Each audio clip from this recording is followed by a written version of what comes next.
teu ministério aonde você está esperando. Conexão. Jesus é aquele que faz conexão. Só que você tem que estar preparado, que ao mesmo tempo que ele faz conexão, ele tira também.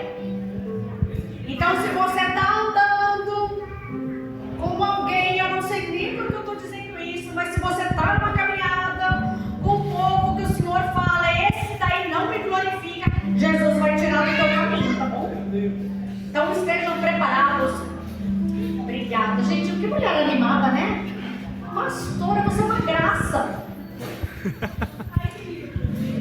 A pastora Elaine, ela me deu um tema um pouco complexo. E se você trouxe a sua Bíblia, você vai abrir comigo no primeiro livro de Samuel, no capítulo 7.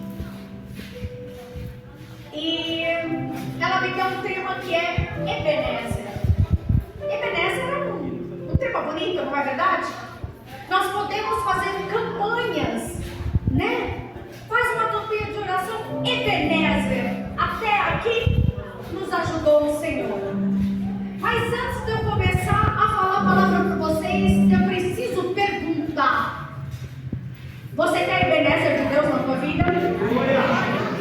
Você está preparado para receber Ebenezer na tua vida? Você tem consciência que Ebenezer é um processo? Certamente Ebenezer não é legenda de foto fazendo biquinho na frente do espelho. Se não é Ebenezer. Nós não podemos ferir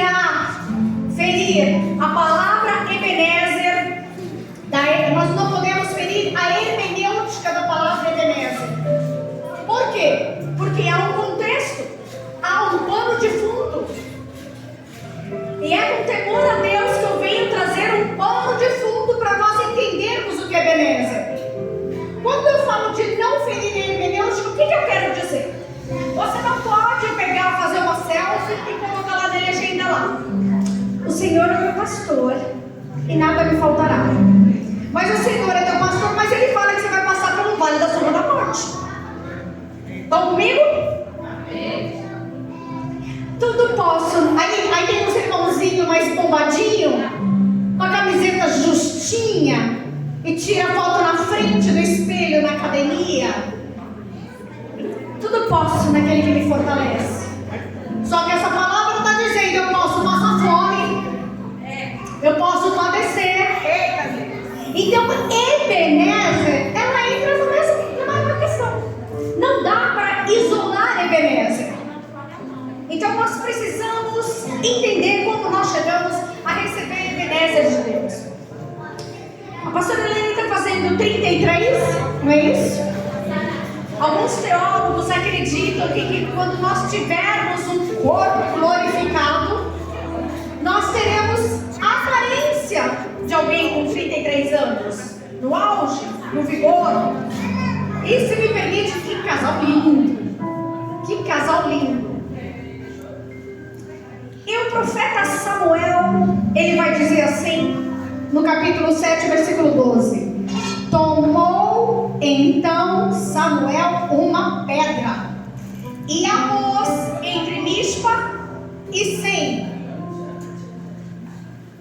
e lhe chamou Ebenezer, e disse: até aqui nos ajudou o Senhor. Então nós sabemos que não podemos isolar a palavra Ebenezer. Para Deus te ajudar, você vai ter que se esforçar. Quer a Deus ser seu Ebenezer, você precisa se esforçar. E qual que é o pano de fundo aqui? Nesse pano de fundo, uma mulher estava pedindo um filho. E essa mulher, ela recebia afrontas da outra esposa do marido. Ana tinha um marido chamado Eucana, e Eucana tinha a Penina também. Por quê? Porque naquela época, irmãos, isso era cultural. Se a esposa não pudesse ter filhos, esse homem tinha liberalidade para se casar com outra que fosse procriar. Então, ele está também com uma menina que vai ter filhos. E a menina, ela vai provocar. E a Ana quer um filho. Ela quer, e Deus não dá. Por dois motivos. Primeira coisa, Deus está esperando uma oração certa vinda de você. Enquanto você não fizer a oração que Deus quer de você, você não vai receber teu Samuel. Então, primeira coisa, nós precisamos aprender a fazer a oração certa. Segunda coisa, para Ana, era só um filho. Para Deus, era uma geração nova. Meu Deus. Desculpa, queridos. Ana estava esperando ter um filho, ela queria engravidar. E Deus não estava esperando um filho, Deus estava esperando um profeta poderoso. Deus estava esperando um juiz. Eu preciso abrir um parênteses para vocês. Por que Deus estava esperando um sacerdote, um profeta e um juiz? E Samuel é o único que vai ter as três funções. Porque os pastores, eles não são, e guardem bem isso, vocês são congregação deles. Os pastores, eles não estão apenas para orar pela sua vida, mas eles também fazem um papel de juiz. Em que sentido? Em te direcionar. Irmão, isso que você está fazendo não está certo. Irmã, peraí, deixa eu te chamar a atenção. Os pastores, eles não vão apenas orar por vocês, mas aquele que ama, direciona. Então eles recebem a incumbência de direcionar. Se você está saindo da rota, eles precisam te direcionar. Então Ana está querendo um filho, Deus está querendo uma nova geração. Meu Deus. Mas por quê? O que acontecia naquela época? Naquela época havia um juiz chamado Eli. A Bíblia vai falar que a palavra de Deus era rara. A palavra era rara e quase não tínhamos mais visões. Tem alguma semelhança com a igreja de Cristo hoje em dia? A igreja onde se prega coach? A igreja onde se prega profetada? A igreja que tem 1001 oportunidades, uma palavra não tem? Quando chega na hora da palavra, o povo dorme? Tem alguma diferença para nós, para a igreja de Cristo hoje? E ele era um homem omisso. A Bíblia vai falar que os filhos dele, Ofni e Finéias, no capítulo 2 de 1 Samuel, vai dizer assim que eles eram filhos de Belial. Sabe o que significa filhos de Belial? Filhos do diabo. A palavra Belial significa imprestável. Sabe quem é Ofni e Finéias na igreja hoje? Está dentro da igreja, está congregando, está dizimando, está cantando, mas é filho do diabo. Meu Deus. Está dentro da igreja, mas é filho do diabo. Está dentro da igreja, mas não quer compromisso. Está dentro da igreja, mas não ouve o que os pastores dizem. Meu Deus. Está dentro da igreja, está tocando no louvor. Prestem atenção. Está tocando no louvor e todo mundo acha o máximo tocando no louvor, mas de madrugada espera a esposa dormir para ficar olhando pornografia na internet. Filhos de Belial. Isso é filhos de Belial. Ofni e Finéias eram filhos de Belial. E a Bíblia vai dizer assim que Eli não fazia nada. Sabe aquele pai e aquela mãe, muitas vezes são pastores. Os filhos estão dentro de casa, tendo relação dentro de casa, e eles fingem que não quer. Já viu? Os pais omissos. Os filhos fazem o que quer e não é capaz de corrigir o filho. A Bíblia vai falar que Eli era omisso com os filhos. E naquela época, o que acontece? Na lei de Moisés, os sacerdotes, eles tinham alguns direitos concedidos na lei por Deus. Um desses direitos, o sacerdote, ele poderia comer parte do sacrifício que era oferecido a Deus.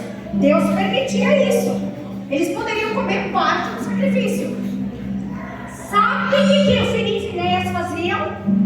Eles mandavam um funcionário deles, e esse funcionário, enquanto a carne carne para o Senhor estava sendo cozida.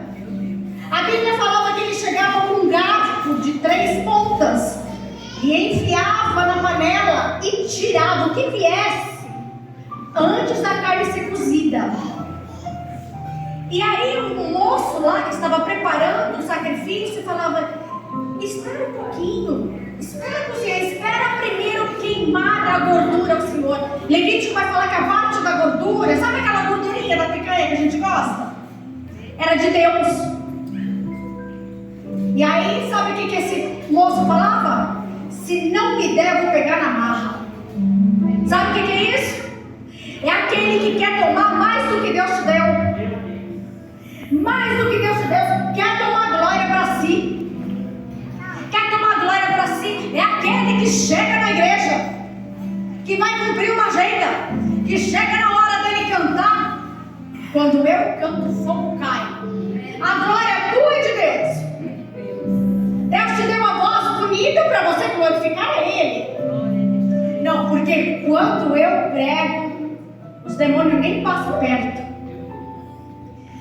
É aquele que toma a glória para si. O que é para o Senhor, Ele pega para Ele. Era assim que eles faziam. E a Bíblia vai falar o seguinte: que o pecado deles era muito grande diante de Deus. Vai chegar uma hora que Ele vai dizer o seguinte: filhos meus, tem chegado uma fama nos meus ouvidos do que vocês têm aprontado. Filhos meus, olha o jeitinho dele falando com os filhos. Filhos meus, não é bom que aconteça isso, porque vocês estão fazendo pecar o povo de Deus. Sabe o que é isso? Fazendo o outro tropeçar. Fazendo o outro tropeçar. Está no culto, e aí a pessoa está ouvindo a palavra e o outro está batendo papo. Olha aí. Está tomando a glória para ele, está tirando a atenção daquele que precisa ser ministrado. Sabe como é que é? Faz os outros tropeçar. Fala mal do líder. Chega no aniversário da pastora Elaine. Aí você viu?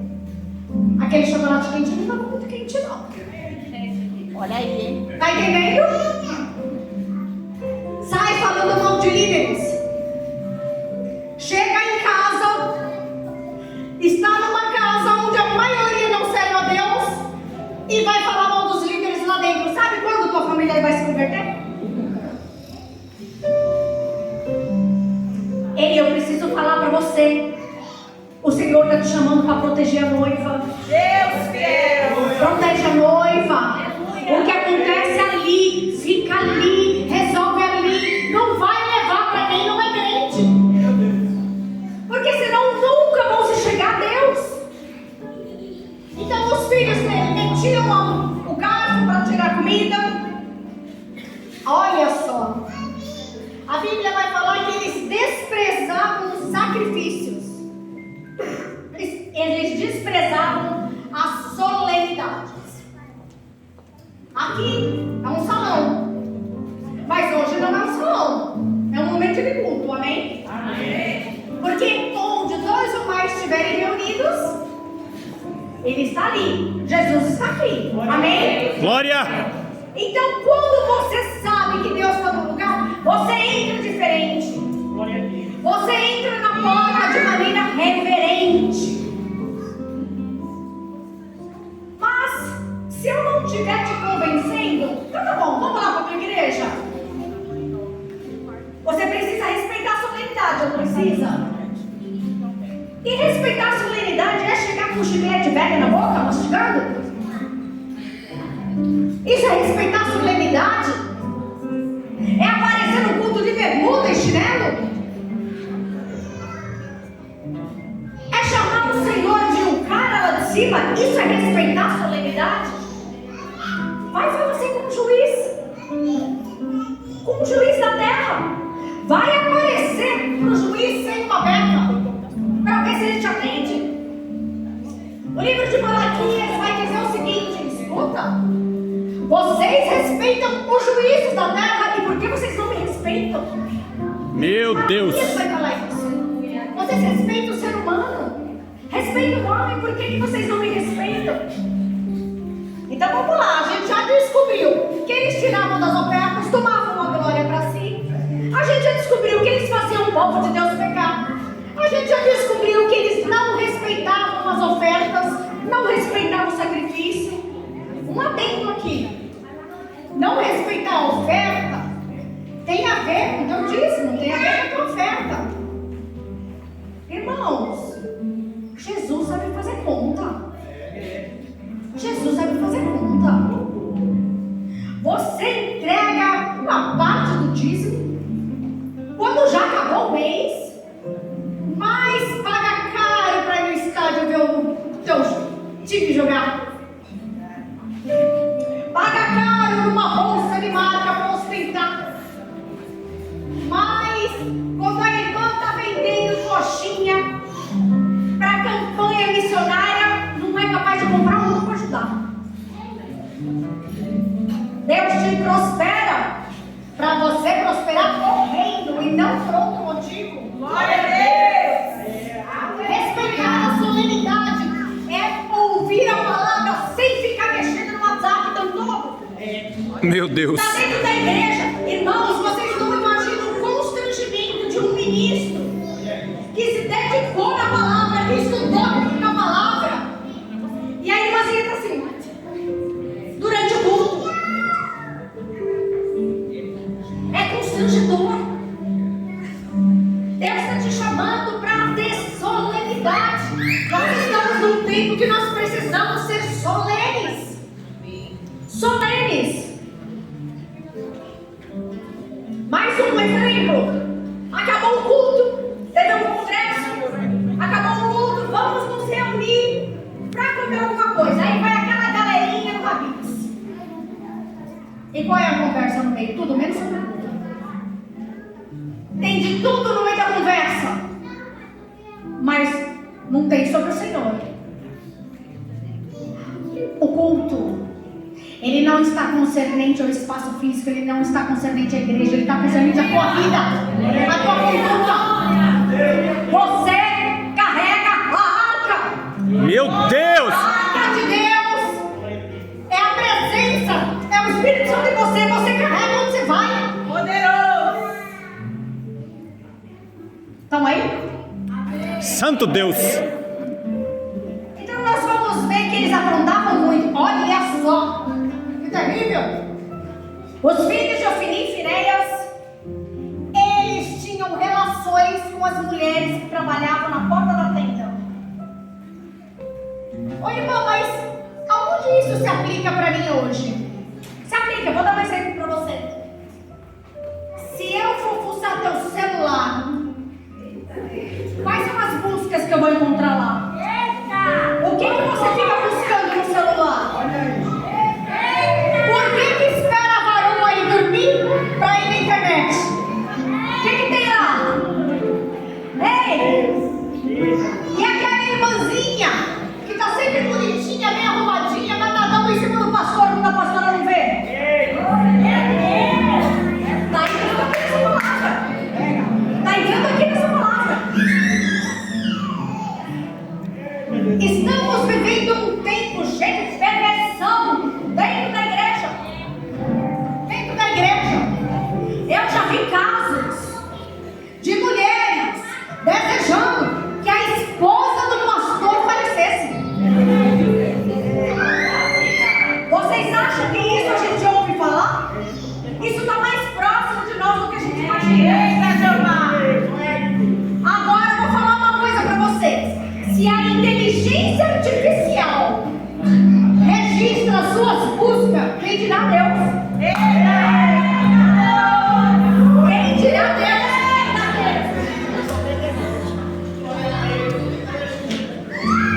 Eles não tinham temor a Deus. Ofni e Finéias não tinham temor a Deus. Mas eu tenho temor a Deus. Tem mesmo? Vamos lá. O pastor chama para um trabalho evangelístico. Vai ter um trabalho de evangelização. Você dá um nome para o pastor. A irmãzinha dá um nome para o pastor. Pastor, ó, conta comigo que eu vou estar lá. E aí a irmã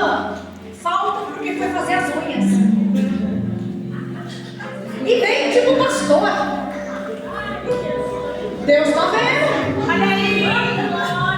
Deus está vendo. Meu Deus. É aquele casalzinho de namoradinho que o pai e a mãe tá deixando namorar sozinho dentro de casa. Ai, não, mas os meus filhos são santos. Aquele que tá de pé, tome cuidado para não cair.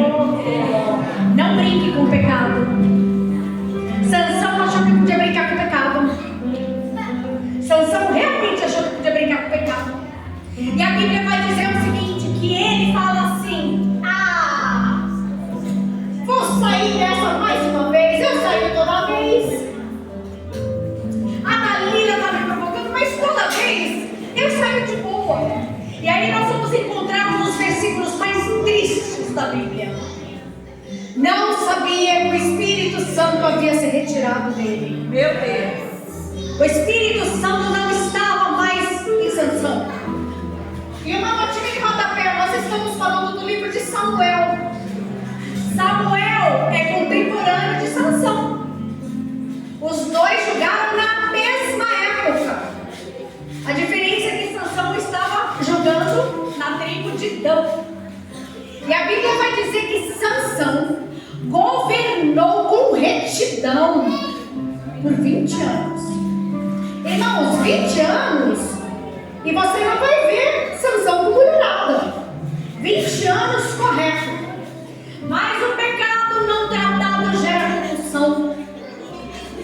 Sansão vai descer a Gaza. Ele desce a Gaza e ele encontra uma mulher, uma prostituta na faixa de Gaza. E ele tem relação com essa mulher.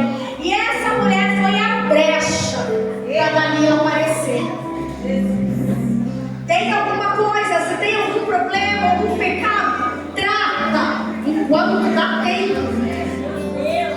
Não adianta nós sermos arrogantes e falar: não, comigo não tem problema nenhum. Porque, irmãos, o nosso pecado, Davi vai falar no Salmo 37, ele sempre está diante de mim, sempre vai estar diante de mim. E você cuida de não ver todos os dias. Todos os dias.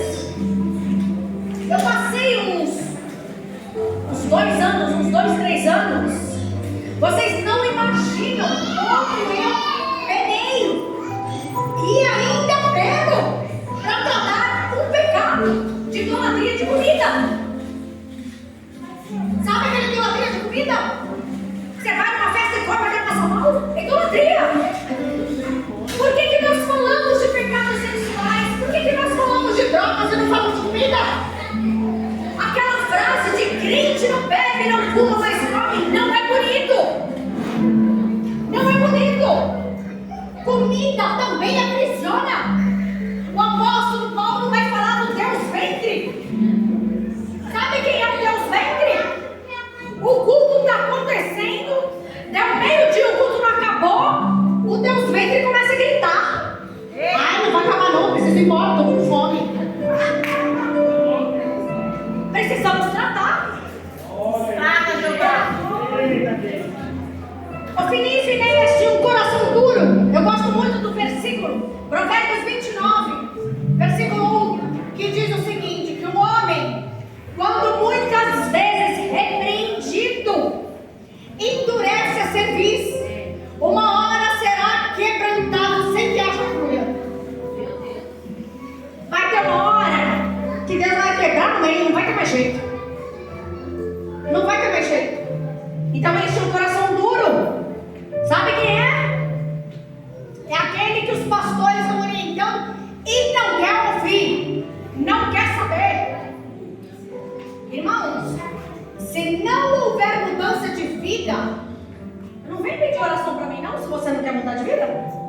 Porque não vai adiantar. Não vai adiantar. Chega de amolar o pastor e o pastor ele não se conserta. Todo domingo é a mesma coisa. Pastor, ora por mim. Tem gente que precisar tomar vergonha na cara, gente. Aleluia! Todo domingo no mesmo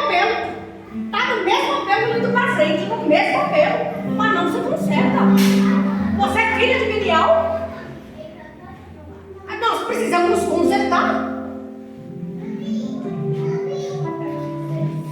E a Bíblia vai falar o seguinte, que Eli não corrigiu os filhos. Agora presta atenção. Enquanto os filhos dele aprontavam, enquanto ele não corrigia os filhos, pensa num cenário caótico. A Bíblia vai falar que Samuel ia crescer em graça e conhecimento. Oh Deus! Poderoso! Ei, para de arrumar desculpa. Ah, não, porque, pastora, você não sabe onde eu moro, sabe? Pastor, eu moro num lugar e no quintal a minha família é só graça. Chega de arrumar desculpa. Ambiente caótico, ambiente ímpio. E eu tenho certeza que muitas pessoas vivem num ambiente ímpio. Estou errada? Porque muitas vezes essa nossa, sou um crente, você vai ver que não tem ninguém na família. Ambiente ímpio não pode ser desculpa para não levar a vida em santidade. O Senhor fala para você hoje: sede santos, como eu sou santo. Vou perguntar de novo. Continuam querendo que Deus seja seu Ebenezer? Eles querem que Deus seja Ebenezer? Glória a Deus. Com esse cenário todo, Eli vai receber um profeta, que a Bíblia não fala o nome. Além dele receber esse profeta, ele vai ouvir da boca de Samuel, ainda menino. Esse profeta chega para Eli e fala: Eli, porque você não ouviu a voz de Deus, Deus vai matar os seus 2 filhos no mesmo dia. Porque você não ouviu a voz de Deus, Deus vai tirar a sua autoridade espiritual. Porque você não ouviu a voz de Deus. E vai falando, e vai falando. Porque você não ouviu a voz de Deus, você vai passar perrengue financeiro, vai ter uma vida de aperto. Sabe o que ele fala? Foi Deus mesmo que falou. Você não ouve, você não vê, você não encontra Eli se arrependendo. E aí Deus vai usar o menino Samuel para falar a mesma coisa. E a Bíblia vai falar que Samuel fica com medo de falar para Eli. Ele era um garoto. Eli era um homem velho de 98 anos. Ele fica com medo. E aí ele vai falar assim: por favor, não minta para mim, o que você deve, conte. E Samuel vai falar as mesmas palavras. Sabe o que é isso? Deus tem usado o profeta para falar com você. Deus tem usado os pastores para direcionar. E você finge que não é com você. E o culto, o cajado está com medo solto no culto. E aí sabe o que você faz? Você vira para a irmã do lado: fulano não estiver dando aqui nesse culto, né? Essa palavra era todinha para fulano. Não era não, é para você. Não é para fulano que não veio, é para você que está presente. Eu quero dizer uma coisa, e nós precisamos ter temor de Deus nisso. Uma hora Deus para de corrigir. Uma hora Deus não corrige mais. Romanos capítulo 1 vai falar que vai chegar uma hora que Deus entrega a pessoa aos pecados dela. E aí a pessoa: ai, Deus quer que eu seja feliz. Não é não. Ele não entrega e não fala mais. Ele não fala mais. Ele não se arrepende.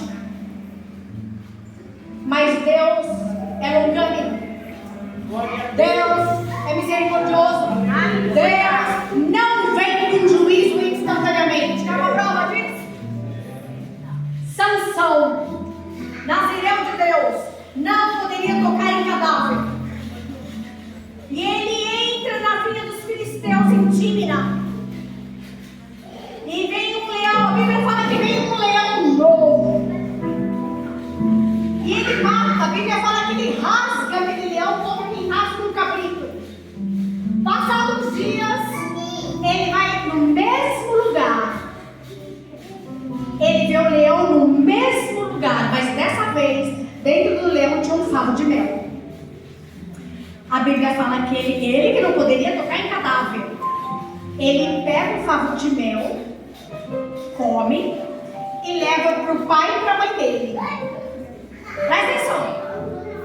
Comeu o favo de mel, mas está andando, está indo embora. Não aconteceu nada. Você só morreu ali? Não é. Não é porque você está vivendo do jeito que você bem entende e que não te aconteceu nada que Deus está provando. Meu Deus. Ele está te dando tempo, porque Ele é longânimo e deseja que você chegue ao pleno conhecimento da verdade. E Romanos vai dizer o seguinte: não ignore a misericórdia e a bondade de Deus para te conduzir ao arrependimento.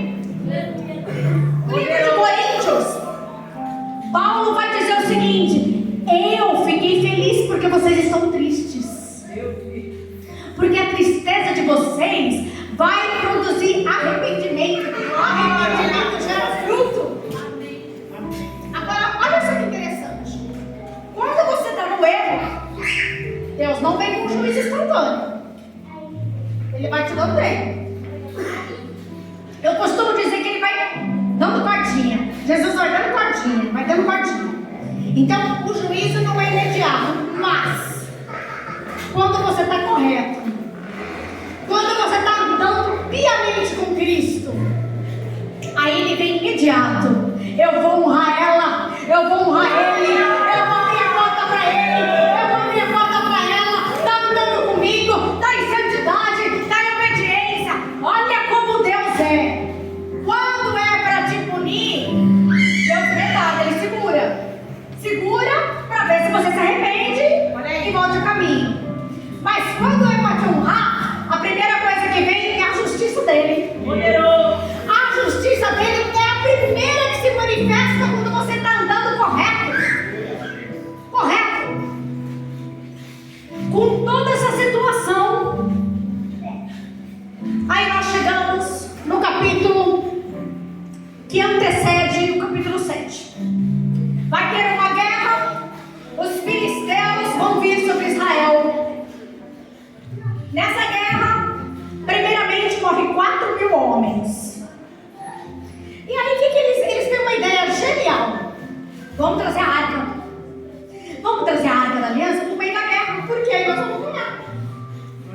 Sabe aquela pessoa que usa Deus como amuleto? É amuleto? Nunca lembra de Deus, mas porque vai fazer entrevista de emprego, aí leva Deus. Põe Deus dentro da bolsa e leva. Mas nunca lembra de Deus. Sabe? Sabe o que é amuleto também? Amuleto é rótulo. Você carrega o rótulo quando lhe convém, você é crente. Quando não convém, eu passo na frente da tua casa um sábado à tarde e dá vergonha das músicas que está saindo lá de dentro. Não é louvor, não. Tá tocando funk na tua casa e ainda tá lavando de microshot, tá lavando o quintal ainda. E acha que os crentes não estão vendo. Você está sendo assistido. Você está sendo assistido. E aí eles levam, quando eles levam a arca para o meio do arraial, morre mais 30.000 homens. Primeiro foi 4.000, depois morre mais 30.000. E aí sabe o que acontece? Deus cumpre o que Ele falou para ele. Prestem atenção no que eu vou falar. Quando Deus tem uma palavra de juízo, e muitas vezes você vai encontrar na Bíblia que é um juízo iminente. Nós vemos isso com Nínive. Dentro de 40 dias, Nínive vai ser subvertida. Você está vendo Deus falando no livro de Jonas: ai, mas se os ninivitas se arrependerem? Não tem isso. Não tem isso. Não tem porta de misericórdia aberta. Deus falou que vai destruir. Mesmo assim, eles se quebrantam, se arrependem. Deus não resiste coração contrito. Deus não resiste coração quebrantado. Não tinha porta de misericórdia para Nínive. Mesmo assim, Deus suspende o juízo por causa que eles se quebrantaram. Só que Deus vai, Eli não se a palavra profética. Porque a palavra profética não é só bênção. Vai morrer os dois rapazes, Ofni e Finéias. A arca vai ser levada, que é o sinônimo da presença de Deus. A arca vai ser levada. E aí vem uma pessoa que escapa do meio da batalha e vai contar para Eli. A Bíblia fala que Eli estava com 98 anos, estava gordo, pesado e não enxergava mais. Ele não fica mal quando os filhos morrem. Ele fica mal de saber que a arca foi levada. Ele cai e quebra o pescoço e morre. Aí a notícia chega na mulher de Finéias. Um homem adúltero, mas ele era casado, a mulher dele estava grávida. Ela ouve também que o sogro morreu, que o marido morreu, que o cunhado morreu. Ok, mas quando falam para ela, a arca foi levada. A Bíblia fala que ela entra em dores de parto na hora. E ela vai parir uma criança e ela vai morrer em seguida. Ela vai expirar em seguida. E antes de expirar ela fala, coloca o nome do menino de Icabode. Foi-se a glória de Deus. Será que a glória de Deus está com você ainda? Glória a Deus. Porque Sansão achou que estava com ele. Não estava mais. Será que nós temos consciência se a glória de Deus ainda está com a gente? É algo que nós precisamos perguntar. Senhor, a tua glória está comigo? Porque como eu falei, a glória não é um momento ali na igreja. Você vai para casa com a glória.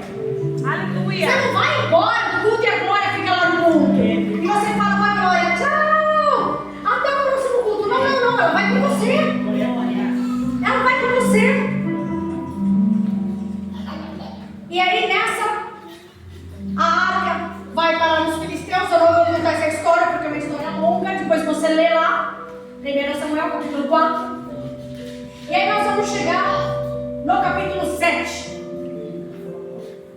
E aí Samuel vai perguntar para aqueles homens: vocês querem Ebenezer? Querem que Deus seja o seu Ebenezer? Queremos, Samuel. O que nós fazemos? Então a primeira coisa que vocês vão fazer: tirar os deuses do meio de vós, tirar as astarotes. Mas peraí, nós somos crente. Naquele tempo, cada hebreu, cada crente tinha um altar de idolatria dentro de casa. Sabia disso? Tinha um astarote dentro de casa. Tinha um Baal dentro de casa. Sabe por quê? Porque estava na moda. Porque o crente foi copiar o culto dos cananeus, o culto a Baal. E sabe o que tem o culto a Baal? Culto a Baal tem pula-pula. Culto a Baal tem reteté. Culto a Baal é rodando. Culto a Baal é gritando. Culto a Baal é se cortando. Culto a Baal é adorando os homens. Estava na moda. Então os crentes estavam cultuando a Baal. Está dentro da igreja, mas não é o Senhor que está cultuando. Está cultuando o artista, está cultuando o pregador. Irmãos, sabe aquele culto às vezes de uma pessoa que você vê na mídia, gente famosa? Vocês não têm. Eu frequento uma igreja grande. Então, vai muitos irmãos famosos. Vocês não têm noção quando acaba o culto. É um secto de pessoas.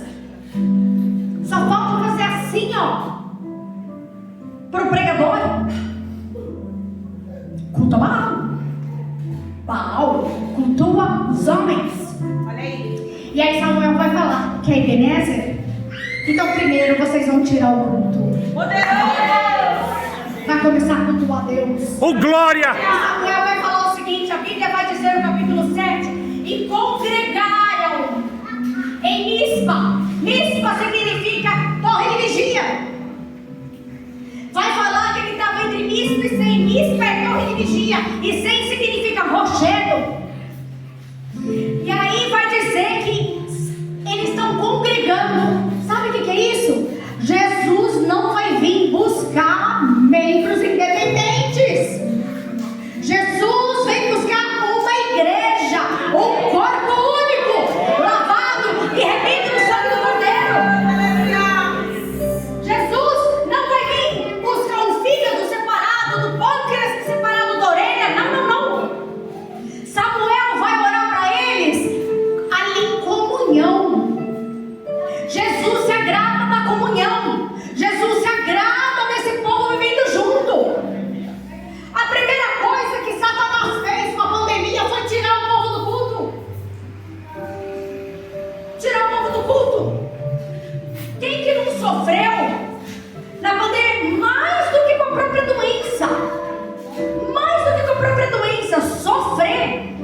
shopping, você vai pro cinema, você não volta pra igreja. E aí?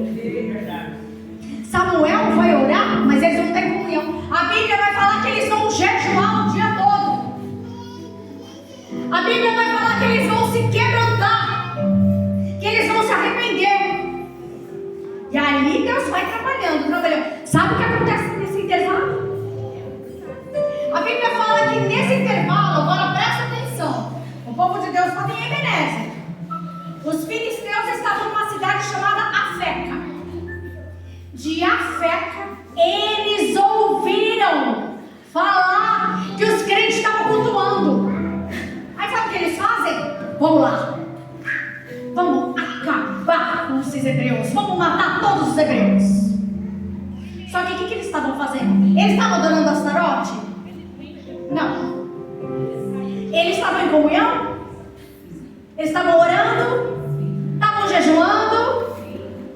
Quando tem jejum e oração, o livramento vem. A Bíblia fala que a hora que chegam os filisteus no arraial, há um estrondo. O Salmo 29 vai falar: a voz do Senhor é poderosa, a voz do Senhor quebra os cedros do Líbano. A Bíblia fala que vem um estrondo do céu. Deus manda um brado que os filisteus ficam perdidos e vão embora. Enquanto você está adorando a Deus, enquanto você está cultuando a Deus, ei, o inimigo está preparando a armadilha para você. Enquanto você está servindo o Senhor, o inimigo preparando a armadilha, vai vir a voz. Vai vir uma voz que vai deixar o inimigo perdido. Perdido. E então vem a voz de Deus, ouve esse brado. Quando ouve esse brado, os inimigos vão embora. Aí sim, aí Samuel vai falar: vocês já tiraram as coroas? Check. Então já se quebrantaram e se arrependeram? Check. Vocês jejuaram o dia todo? Check. Vocês entraram em comunhão, vocês estão juntos? Check. Vocês mudaram de vida? Check. Tiraram a idolatria do meio de vocês? Check. Aí nós chegamos no versículo 12. Meu Deus! E Samuel pegou uma pedra, erigeu uma pedra e vai dizer o seguinte: entre Mispa e Sem, entre a torre de vigia e o rochedo, Ebenezer. Eben significa pedra. Ezer. Até aqui nos ajudou o Senhor. Ebenezer, pedra de ajuda. Pedra de ajuda. Quem é a tua pedra de ajuda? Em quem você tem se apoiado como pedra de ajuda? A tua pedra de ajuda não é o patrão. A tua pedra de ajuda não é network. A tua pedra de ajuda não é o namorado. A pedra de ajuda não é a esposa. Tua pedra de ajuda é Cristo. É Cristo. É Cristo. Aleluia. Quem Ebenezer precisa cumprir o protocolo. Aí sim, ele vai ser a sua pedra de ajuda. Quando você estiver caminhando com ele, e quando estiver difícil, ele vai te levantar, ele vai te ajudar. E a Bíblia vai dizer o seguinte: que os hebreus, eles vão para cima dos filisteus agora. Eles vão para cima dos filisteus. E eles vão numa cidade chamada Bet-Car. Sabe o que significa essa palavra dessa cidade Bet-Car? Lugar do Cordeiro. É no lugar do Cordeiro que você vai confrontar os seus inimigos.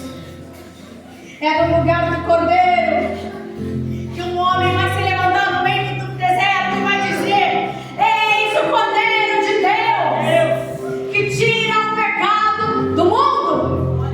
O lugar do Cordeiro. O Cordeiro que deu a vida por você. O Cordeiro que fez você estar aqui hoje para celebrar com a pastora Elaine.